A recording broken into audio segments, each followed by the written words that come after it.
الحمد لله وكفى والصلاة والسلام على من لا نبي بعده ما بعد فأعوذ بالله من الشيطان الرجيم بسم الله الرحمن الرحيم وإذا جاءوكم قالوا آمنا وقد دخلوا بالكفر وهم قد خرجوا به والله أعلم بما كانوا يكتمون وترى كثيرا منهم يسارعون في الإثم والعدوان وأكلهم السحت لبئس ما كانوا يعملون صدق الله العظيم.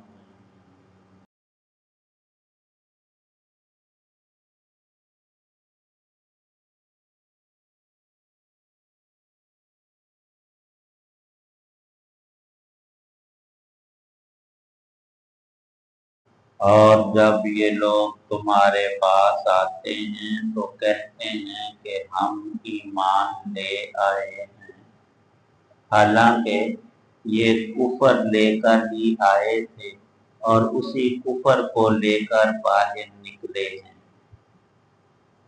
اور اللہ خوب جانتا ہے کہ یہ کیا کچھ چھپاتے رہے ہیں۔ اور ان میں سے بہتوں کو تم دیکھو گے کہ وہ گناہ، ظلم اور حرام خوری میں لپک لپک کر آگے بڑھتے ہیں۔ سچ تو یہ ہے کہ جو حرکتیں یہ کرتے ہیں وہ نہایت بری۔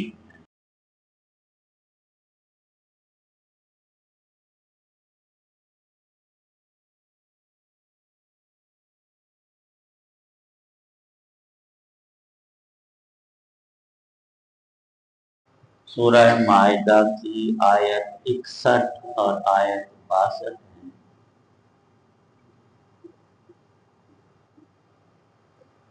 ان آیات سے پہلے کا مضمون اہل کتاب بالخصوص حضرت رسول کریم صلی اللہ تعالی علیہ وسلم کی 10 سالہ مدنی زندگی، ہجرت کے بعد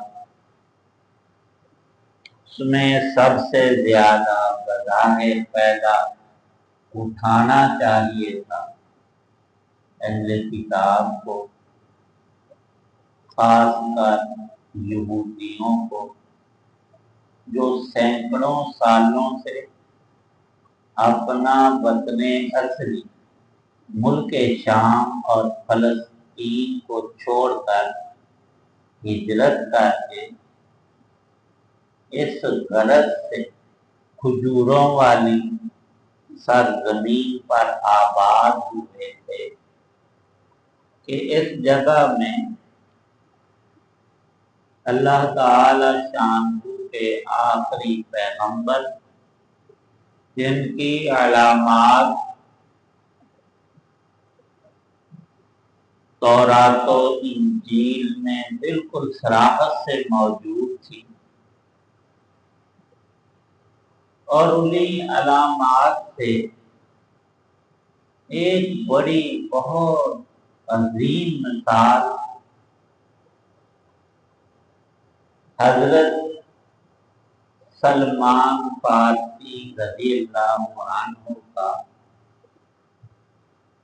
اپنے آبائی مذہب آتش پرستی، آگ کی پوجا کو چھوڑ کر ان کے دل نے کہا کہ یہ رب نہیں ہے، یہ تو ایسے گھونسلہ بنایا ہوا ہے۔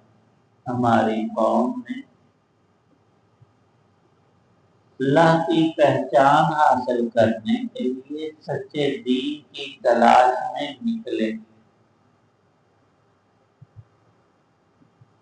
محدثین کرام نے حضرات صحابہ میں سب سے لمبی عمر انہی کی بتائی ہے، 250 سال کی اللہ نے انہیں زندگی دی، اور شرف کیا بخشا۔ جہاں رہتے تھے وہاں کے یہ سردار تھے، امیر کبیر گھرانہ تھا، مالدار تھے، لیکن دین حق کی تلاش میں سب چیزیں چھوڑ کر نکلے۔ کسی راہ لوگوں نے بتایا وہاں فلاں جگہ پر ایک بڑا اللہ والا ہے، وہاں پہنچ گئے، اس کی خدمت میں رہے، جو باتیں اس نے سکھائیں وہ وہاں سیکھ کر عمل پیرا رہے۔ وہ آدمی بوڑھا ہو چکا تھا، مرنے کے قریب ہوا، تو انہوں نے کہا کہ میں اب کیسے سیکھوں گا حق بات۔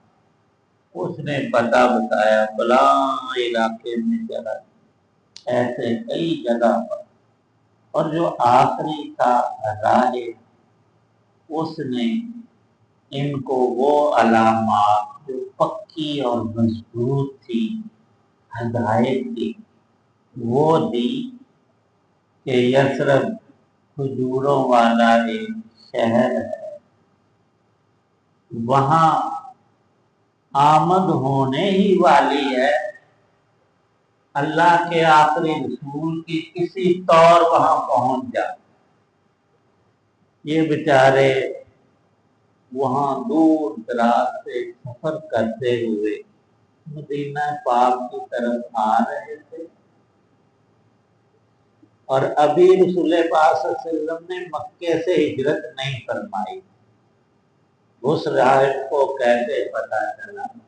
علامات ہوتی ہیں ہر چیز کی، ابھی سورج نکلا نہیں، کوئی بھی آنکھوں والا مشرق کی طرف دیکھ کر خود فیصلہ کرے گا کہ چند منٹوں کے بعد اب سورج نکل آنا۔ تمہیں کس نے کہا؟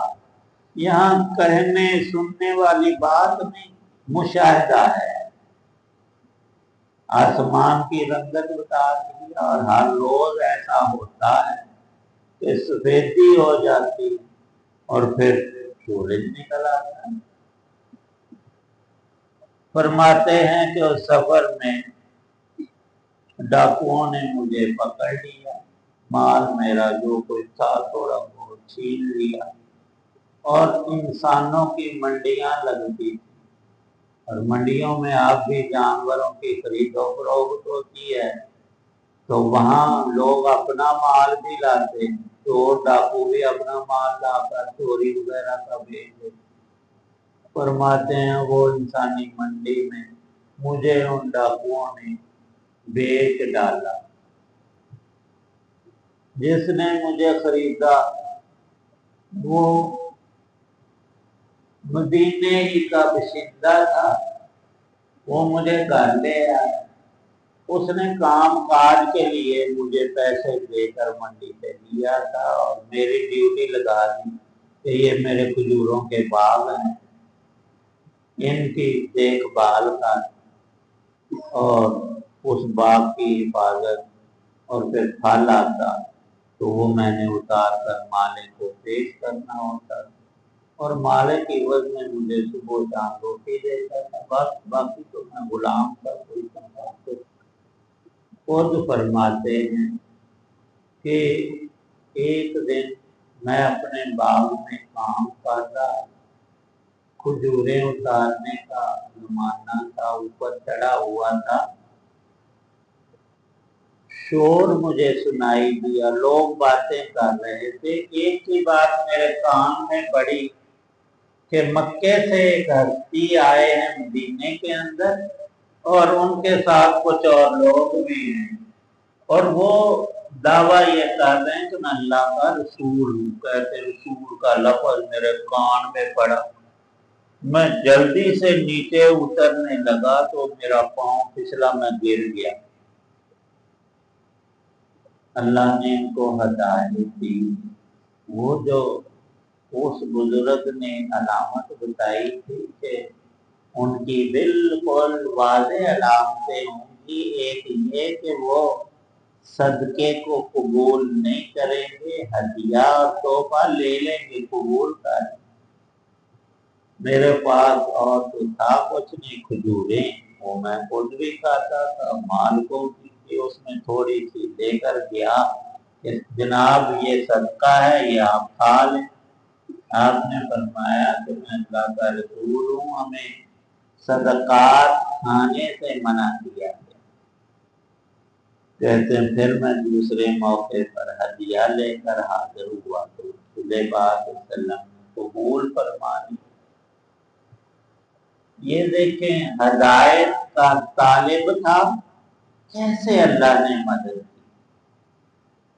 ان دو آیتوں میں اللہ پاک فرماتے ہیں کہ یہ لوگ صدیوں سے یہاں بیٹھے ہوئے ہیں اور غرض بتاتے ہیں ہدایت پانے کی، آخری نبی پر ایمان لا کر دنیا آخرت میں ہم غالب آ جائیں گے۔ لیکن نتیجہ کیا نکلا کہ ان کا علو، تکبر، انانیت، ہم جیسا کوئی جہان میں نہیں، اللہ کی ساری مخلوق برابر، بہتر وہ ہے اللہ کے ہاں اکرمکم عند اللہ اتقاکم، جس میں جتنا زیادہ ایمان، تقویٰ، نیکی، پرہیزگاری ہے وہ افضل انسان ہے۔ لیکن یہ تول اگلے جہان میں ہوں گے سارے۔ ان یہودیوں کا بجائے ایمان لانے اور رسول پاک صلی اللہ علیہ وسلم کی زیارت کر کے شرف صحابیت سب سے زیادہ انہیں پانا چاہیے تھا، لیکن کچھ چیزیں انسان کے لیے آڑ بن جاتی، جیسا میں نے ابھی عرض کیا، ان کے دماغ میں خناس تھا کہ ہم بنو اسرائیل، ہمارے اندر سینکڑوں اللہ کے نبی آئے اور کوئی قوم ہمارا مقابلہ نہیں کر سکتی۔ اتنی بات تو ٹھیک ہے، ان میں بکثرت اللہ کے نبی سچے تشریف لائے، موسیٰ علیہ السلام، لیکن اب کہ ہمارا باپ اور میرا دادا جو ہے وہ فلاں ملک کا صدر اور وزیر اعظم تھا، وہ تھا، تو نہیں، تو میری باتیں کر، تمہارے بڑے تھے، لیکن تم اپنی طرف دیکھو، خود انہوں نے انکار کیا اور کہنے لگے، صاحب کہتے تھے مدینے میں کہ یہ بنی اسماعیل میں سے ہیں حضرت محمد صلی اللہ علیہ وسلم، اور ہم ہیں بنی اسرائیل، بنی اسرائیل افضل ہیں، یہ رسول ہماری قوم کے ہوتے ہم مان لیتے کہ دوسری قوم کا عربوں کے۔ حالانکہ قرآن میں اس بارے ایک حرف بھی نہیں تھا کہ بنی اسرائیل سے ہوں گے۔ ان دو آیتوں میں اللہ نے ارشاد فرمایا ان یہود بے بہبود کو اپنی غلطیاں نکالنی چاہیے، ان کو پیدا ہو، مسلمانوں پر تہمتیں لگانا، ٹھٹھا اور مذاق اڑانا، اذان کے وقت میں بکواسات کرنا، نماز پڑھتوں کو دیکھ کر، یہ تو خوبی اور کمال ہے، باتیں بنانا کہ یہ دیکھو جی رکوع ہو رہا ہے، یہ نیچے گر گئے، سجدہ اس کا نام رکھا ہے فلاں۔ اللہ پاک ارشاد فرماتے ہیں ان ظالموں نے اللہ کے سب سے بڑے رسول، سچے پیغمبر کی خدمت میں آ کر بھی شرارت نہ چھوڑی۔ کیوں آئے؟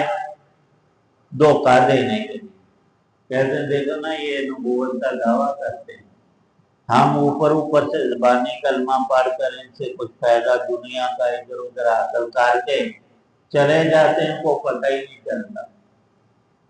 اللہ پاک فرماتے مجھے سارا پتہ ہے، میں اپنے نبی کو بھی بتاتا ہوں، ان آیتوں میں بھی بتایا ہے کہ یہ ظالم کفر کی حالت میں اللہ کے رسول صلی اللہ علیہ وسلم کی خدمت میں آئے، وہاں بیٹھے، باتیں سنی، لیکن ان کے دل ہیں الٹے اور ان کے قلوب دل ہیں اندھے۔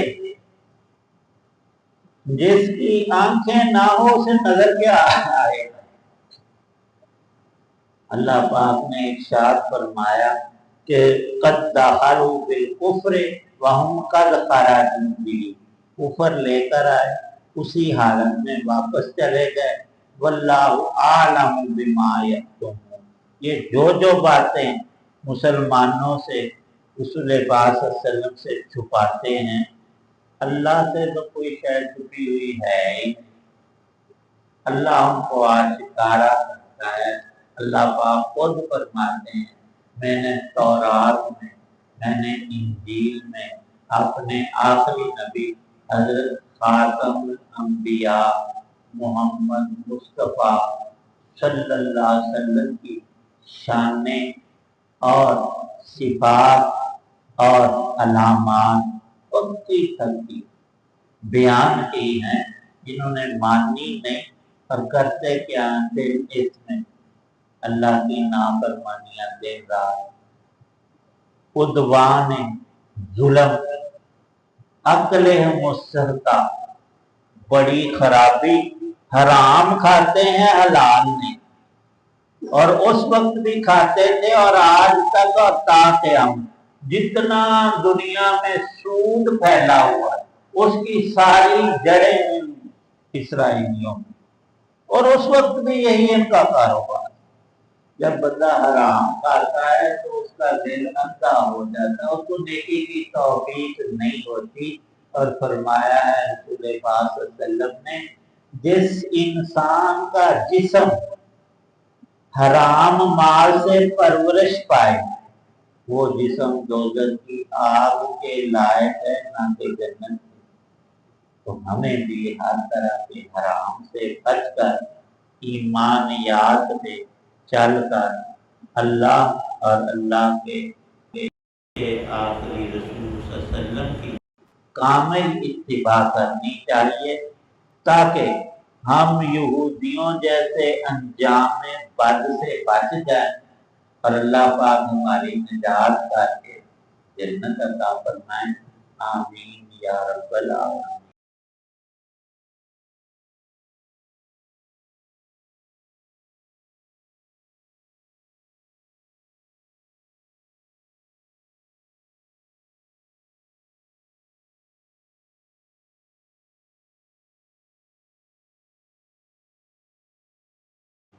الحمدللہ رب العالمین، والصلاۃ والسلام علی رسول النبی الکریم۔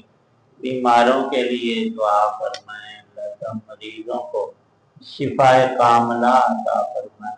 یا اللہ پاک جتنے حضرات دعا میں موجود ہیں سب کی نیک دعاؤں کو قبول فرما، مقروضوں کو قرض سے نجات، پریشان حالوں کی یا اللہ پریشانیاں دور فرما، ہر نوع کی دین دنیا کی راحتیں نعمتیں برکتیں نصیب فرما۔